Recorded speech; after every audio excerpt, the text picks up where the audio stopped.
Councillor, thanks to agreeing to an overtime segment. And Jonathan, let's continue the talk. Pat, you're running for a statewide office. Granted, there's going to be a party nomination first before it gets to that point. You lost your last run for a higher office. That was a 2010 congressional race. What did you learn from that race? I learned that running as a Democrat, which I am a lifelong Democrat, in a 59% Republican district in the most Republican year in 60 years is a very challenging thing to do. Did you know that number before you started? I knew the number, but I liked the trend line of the district because Carl Levin had actually carried that congressional district with 52% in 2008, and Barack Obama, running for president against John McCain, had virtually tied it. So from 2008 to 2010, there was a dramatic swing across the country, but especially in that district. Looking back to last year, just sticking to politics, what did Democrats do wrong, and what do they need to learn from the experience that can be applied in 2018? There has been a lot of, I think, analysis of what went wrong in the 2016 election. I think the message was very important, that the message needs to go out to the voters of what Democrats will do to make your life better, not just that the other party and the other people are wrong or bad or what have you, but that we need to give a positive message about what we will do and how it will make your life better. Should we shut down Pipeline 5? Yes, we should. You haven't seen any data on that at all. How do you Well, make that what we judgment? have seen is we've seen Enbridge has not been forthcoming with a lot of the data. We know that there are problems with the pipeline. Those just came out last week. We know that it's beyond its useful life. We know that data.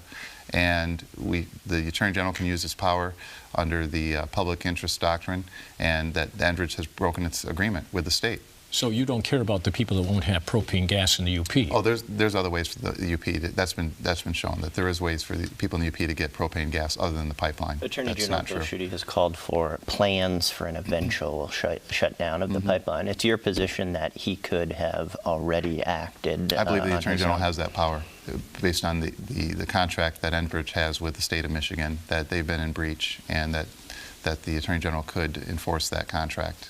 Moving toward Flint, there's been some arguments that Bill Schuette has used his office in a political way to bring charges against state employees and local employees that contributed to the Flint water crisis. Do you think he was appropriate in bringing charges against these folks? Well, I think Flint obviously was a horrible situation, and that I think to a lot of people, and myself included, that a crime did occur there. When you poison an entire city, it's got to be a crime. I'm not privy to the specific charges, the evidence that's supporting those charges, so it would not be responsible of me to comment on the specific charges that are being brought.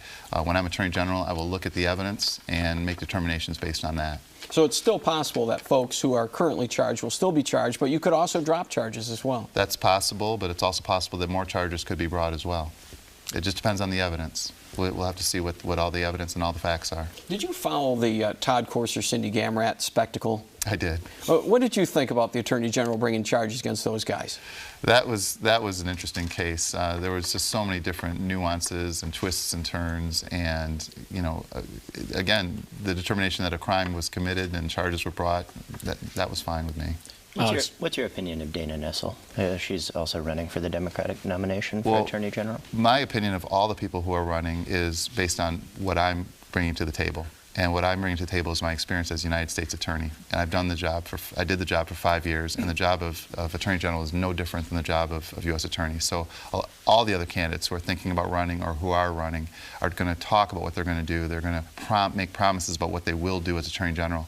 I've done it as U.S. Attorney. I have a record that I can run on that voters can evaluate, and I'm looking forward to having that comparison with everybody who's considering running for Attorney General. Sanctuary cities, ban them? That's really a federal issue in terms of how the locals interact with the feds, but I don't know if the power to ban a sanctuary city is within the power of the Attorney General. Well, do you think we should have sanctuary cities? Well, I think that can be a local decision. So if you were on a local council, how would you vote on it? Well, I'm not on a local council, Tim. Well, I'm not running for a local council. I'm running for statewide office. So I understand. All right. Well, if you were Attorney General, you could be asked whether or not that's actually legal. I mean, it seems like a fair question. Should local governments be allowed to declare themselves sanctuary cities. I would say that what they shouldn't be is they shouldn't be penalized for doing that and by withholding of federal money and the like. I think that they should be able to make their local determination of whether or not they're going to cooperate with the feds, which again is not something that's required. It's something that is worked fairly well over the past few years, where it's a voluntary relationship between the federal and the local governments. Can the state tell local governments that they are not allowed to be sanctuary cities, that they are required to enforce immigration laws? Based on the state constitution, you know, the state could try and pass that type of legislation, sure. Medical marijuana. Is that a mess? The system has been a mess, of the medical marijuana system in Michigan. Did you help to make it a mess by voting yes? Did I help by voting yes on the medical marijuana? I think what was on that ballot was not real clear to a lot of people in terms of that it would be maybe prescribed by a physician through a pharmacy and the like, and that's not. But again, as you mentioned earlier, you know, the federal law is not compatible right now with the state law, and that's what makes it very difficult and makes it a mess too. Did you vote yes on it? I'm not going to talk about my personal voting record on that issue, but what I will say is that what makes it very challenging is we have two different systems right now. We have a federal system and a state system, and we're seeing this incompatibility that marijuana today is much different than the marijuana from the 60s. The THC level, the active psychoactive ingredient that gets people high in the 60s that people were smoking back then, was 1.6% THC. The marijuana people are smoking today is well over 12%. So the marijuana today is 10 times more potent than it was back in the 60s. And for the edibles, the medibles, where you distill it down into a rosin and make it into food, that can be 80 to 90% THC. So if you have a gummy bear, which very few people can eat just one, I know Tim can, but all of us don't have that discipline. The amount of gummy bear that's medical marijuana to get a man, an adult male high, is just the ear.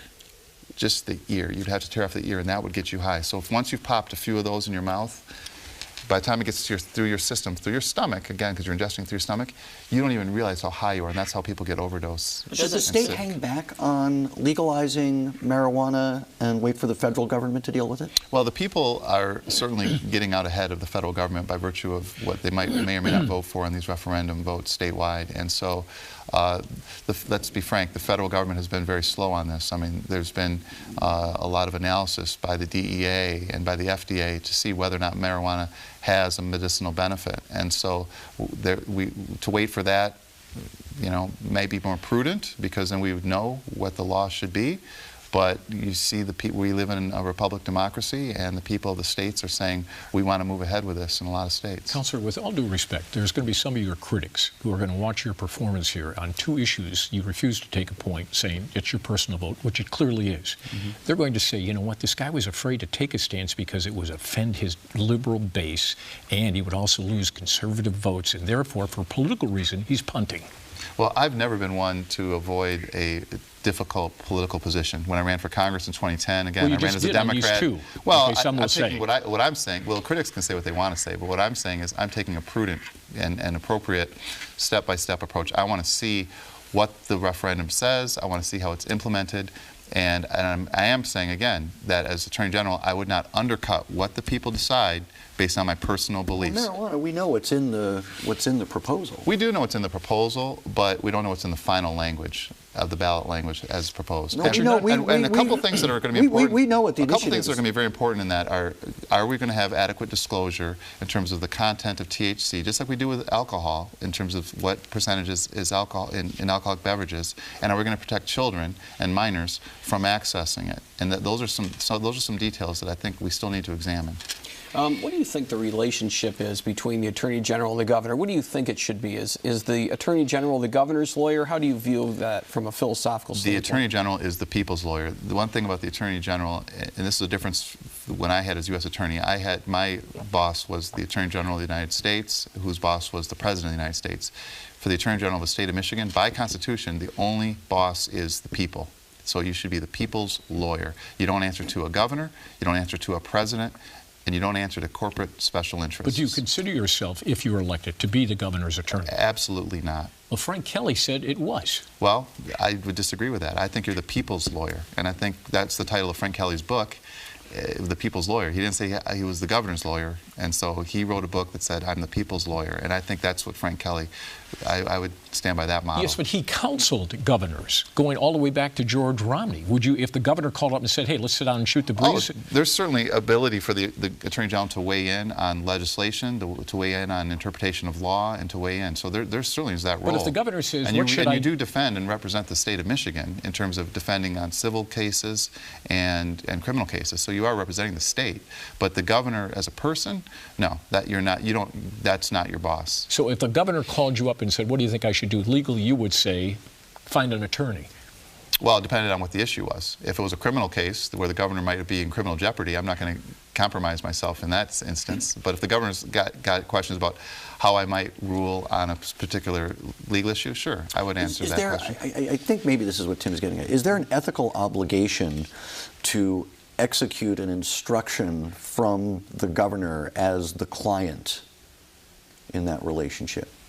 I don't think so. I would say no. I would think that, again, the state needs an independent watchdog in that role of Attorney General, and that's what I would be, an independent watchdog, and would look at government corruption. That's another thing that I would do right off the bat is make sure that we've been under single-party control for so long in Lansing that there have to be some issues that are there that might involve, you know, improper contracting and bidding procedures and things like that, and I think we need to have the Public Integrity Unit take a top-down evaluation of that so that people know that their money is being well spent as taxpayers. You said you wouldn't be afraid to stand up to President Trump if he takes unconstitutional actions. Has he taken unconstitutional actions? Well, I think the court has ruled that he has. I think that there's courts that have ruled that he has, and in terms of the immigration ban, in terms of the way he was allowing, preventing people from certain countries based on their religion of entering the United States, and so those would be unconstitutional. So I would not be afraid. Party to those lawsuits? I certainly would have.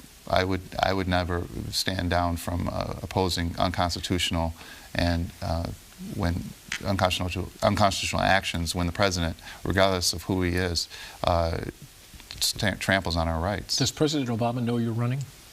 I don't know. I don't know the answer to that question. You're going to ask him to campaign for you? I'd love to have his support. I'd love to have a lot of people's support. So it'd be great if he would campaign, sure. Think he would? I don't know the answer to that either. I don't know. Would you say you guys were buddies at Harvard? No, I wouldn't say we were buddies or friends. We knew each other. We were acquainted. We knew each other. We played basketball against each other. And so... Did you ever beat him? I don't remember whether or not my team, it was never in one-on-one games, it was always in team games. I do know that, and I will acknowledge, he's a better basketball player than I am. Duly noted. Okay, there's the lead, right? There's the lead. But I will also say I'm probably a better bowler than he is. Because I don't remember, if you remember during his campaign, he bowled a terrible score. And I did a lot of bowling when I was younger. As you sit back and look at Mr. Trump, has he brought the country together? Absolutely not. This has been one of the most divisive presidencies that we've ever seen. He weighs in on Twitter on a number of issues that it's unprecedented for a president to do what he's been doing. And again, I really believe we need more unity and to bridge that gap especially between law enforcement and community. That's just a recipe for disaster. Because bad things are going to happen on the streets, and we need to have responsible, calm reaction to those based on trust and not based on inflammatory rhetoric. Is there any reason why a Trump voter should vote for you? Sure. I think a Trump voter should vote for me. I think everyone should vote for me. I think I'm going to be the best Attorney General that we've had. Because you just dissed their guy. Well, a lot of Trump voters are not happy with everything he's doing. He's lost a lot of support among his voters, if you look at some of the recent surveys. So I think that you look at my leadership experience as United States Attorney, I think you look at my record as United States Attorney, the things that I did to bring down violent crime, to fight fraud, to protect the vulnerable, to put 106 child exploiters in prison for over 1,700 years, over a millennial. millennium of prison time. I think that record stands by itself, and I think a lot of voters are going to find that very appealing. Counselor, thanks. Thank you. Did you have fun? I did have fun. I enjoy it. We'll have to do this again. All right, you got a deal. Okay. See you guys next week.